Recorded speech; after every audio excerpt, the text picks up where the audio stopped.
ស្ដីមកនេះគុជមៀមមកថាការគុជមៀមអីដែលមានពលឺអីណាហើយវាមានច្រើនពណ៌ហើយវាមានដូចជាពណ៌ខៀវពណ៌ក្រហមពណ៌លាយគ្នាក្រហមខៀវហើយនឹងញាក់ហើយភ្លើងញាក់គាត់ថាវាបើនិយាយទៅវាបើយើងទៅខាងមុខវាអត់ភ្លឺអីហ្មងទេអានេះយើងបិទបើកទៅវាបដូរ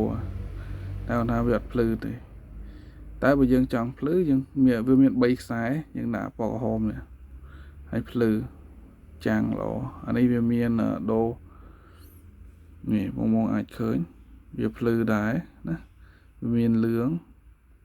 សលឿងវាមាន2ហើយនឹងញាក់បាទ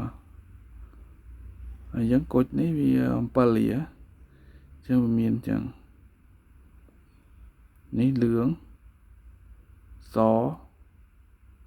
សលឿងហើយនឹងញាក់មិញញាក់បងបាទនេះញាក់បងចឹងបងថាកាយអាចតតងបានហើយបើយើងបើកដមីធម្មតាក៏បានអ្នកដែលចូលចិត្តលេងកង់3ដមីអីចឹងណាត្រូវយើងបិទបើកទៅវាបដូរម៉ូដទៅបងបាទនឹងគុជនឹងស្អាតលក់ដាច់ច្រើនអានេះបងថាការអាចតតងមកយើងមានសេវាកម្មដំឡើងជូនឥតគិតថ្លៃណាអរគុណច្រើនបង